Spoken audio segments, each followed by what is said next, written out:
हमारा बचपन, दुनिया कहती है कि माता की गोद में निकला, पर माता के संस्कारों में हमारा बचपन निकला। दुनिया के लोग कहते हैं कि जवानी भोग और विलास में निकाली, परंतु हमारी जो कर्मठ शिव का भक्त होता है, जो संस्कारों में डूबा हुआ होता है, उसकी जवानी अवस्था भी अपने पिता के बतलाए मार्ग पर निकलती है। और एक अच्छा शिक्षक आपकी जिंदगी में मिल जाए तो आपके सारे मार्गों को विद्या के माध्यम से खोल देता है।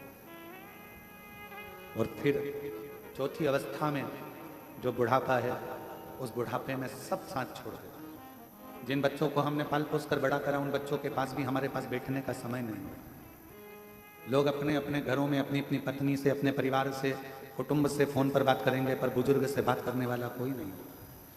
तब उस जगह पर जब आपकी वृद्ध अवस्था आएगी, तब चौथे नंबर का जो गुरु होता है, जिसने आपको परमात्मा से जोड़ा होता है, जिसने आपको वेद पुराण से जोड़ा होता है, जिसने आपको शिव महापुराण से, भागवत पुराण से, रामायण से, गीता से जोड़ा हुआ होता है, वो सतगुरु आपके बुढ़ापे में आपको मंत्र के बल से इतनी शांति प्रदान कर देता है कि संसार के लोगों की नहीं, फिर परमात्मा की ही स्मरण।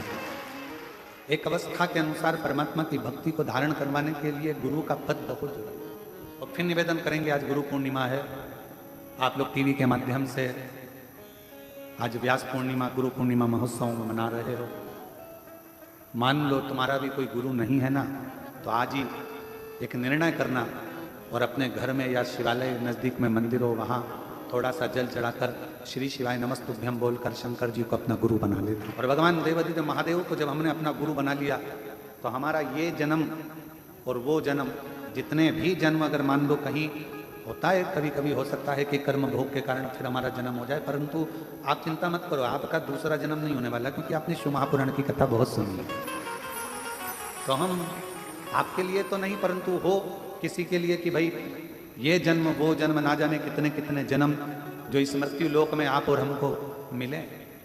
जब ये जन्म और वो जन्म, मृत्यु लोक में जितने जितने जन्म आपको और हमको मिले हैं, उन सारे जन्म और भी अगर कोई मिलेंगे तो ये निश्चित है, अगर एक बार देवादिदेव महादेव आपका गुरु बन गया तो किसी जन्म में तुम्हें भटकना नहीं। शिव गुरु वर्ष में केवल एक ही दिन होता होगा।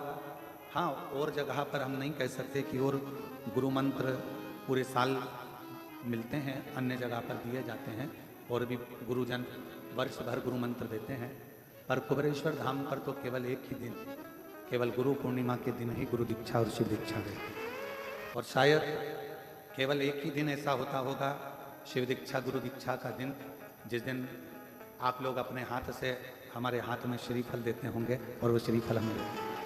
नहीं तो केवल एक गेहूं का दाना और श्रीफल आज के दिन हम आप लोगों से हाथ में झेल लेते, क्योंकि आज गुरु पूर्णिमा है।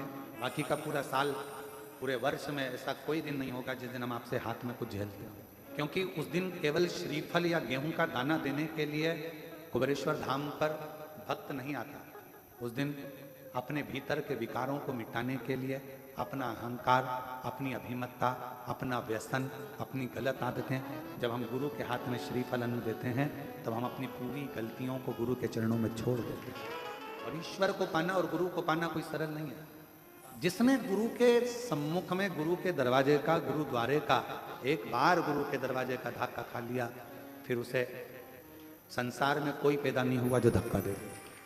जो ब्राह्मण बच्चे गुरुकुल में पढ़ते हैं, उनको गुरुकुल में जाने पर कपड़े खुद धोइए, बर्तन मांजिए, भोजन बनाइए, सेवा करिए, झाड़ू लगाइए, पौधा लगाइए, वृक्षों में पानी दीजिए, सबके कपड़ों की घड़ी बनाइए, जाओ सेवा पर सेवा, सेवा पर सेवा।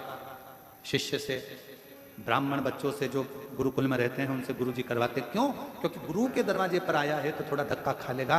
गुरु के दरवाजे पर आकर अगर मेहनत कर ली है, गुरु के दरवाजे पर आकर अगर सेवा कर ली है, तो निश्चित है कि ये दुनिया में बहुत आगे बढ़ जाएगा, इसको कोई रोकने वाला। गुरु को समझना और गुरु को परखना दोनों बड़ा भारी है। और गुरु कभी भी दुनिया की दृष्टि में भले लोगों को लगे कि गुरुजी ने अपना शाल दे दिया, गुरुजी ने अपना सामान दे दिया, गुरुजी ने बेलपत्र दे दी, गुरुजी ने ये दे दिया, ना ना, बिना मांगे द्वारकाधीश बाबा को मांगना नहीं पड़ा दुर्वासा बाबा से, बिना मांगे ही खीर फेंक दी थी, कवच दे दिया था। गुरु से मांगना ना पड़े और गुरु हृदय से अगर कृपा की दृष्टि ही कर दे, मुस्कुरा आनंद के साथ एक बार गुरु अगर देख ही ले तो समझ लो कि जिंदगी सवर है। कई लोग कहते हैं ये शॉल तो इतना 50 रुपए का होगा, 200 रुपए का होगा, गुरु जी ने जो दिया वो 200 का होगा, 250 का होगा, 500 का होगा, 1000 का होगा, 10,000 का होगा, या गुरु जी ने जो दिया वो छोटा मोटा होगा, हल्का फुल्का होगा। पर गुरु शिष्य को कुछ भी हल्का नहीं देता, वो गुरु शिष्य को उतना देता है कि वो हल्के से वजनदार होता चले।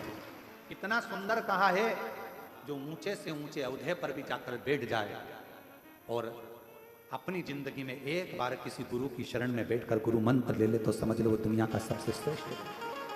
आप कितने बड़े इंजीनियर बन गए, डॉक्टर बन गए, कलेक्टर बन गए, आईएएस ऑफिसर बन गए, आप मिनिस्टर बन गए, मंत्री बन गए, आप कितने बड़े अभी पदाधिकारी बन गए, आपके पास में आगे पीछे कितनी भी फोर्स लगी हो, पर यदि आपके पास में आपका गुरु का मंत्र नहीं है तो ये सारी जो डिग्रियां हैं, ये डिग्रियां तो केवल पृथ्वी तक चलेगी, पर गुरु मंत्र की एक छाप इस कलेजे में, इस शरीर में, इस मन में लग गई तो वो डिग्री वहां तक चलेगी। गुरु मंत्र केवल मंत्र नहीं है, गुरु दीक्षा केवल दीक्षा नहीं है। गुरु ने आपके ऊपर छाप लगा दी है कि तू अब शिव का हो गया, शंकर का हो गया, शिव का, तुझे कोई मिटा नहीं सकता। कोई कितना भी कहे, भगवान देवादिदेव महादेव की कोई निंदा करे, कोई अपशब्द बोले, कोई गुरु की निंदा करे, कोई अपशब्द बोले, अपना मन पक्का रखना, मेरा गुरु और मेरा शिव कभी भी दूसरे का बुरा नहीं कर सकता। ये मेरा दिल और मेरा विश्वास है। और हमारा निवेदन सभी श्रोता भाई बहनों से है, बिना किसी आडंबर के, बिना किसी कहीं ब्रह्म के, भगवान को अपना गुरु बनाओ। चाहे तुम राम को बनाओ, चाहे कृष्ण को बनाओ, चाहे शिव को बनाओ, पर गुरु परमात्मा को बनाते हुए आनंद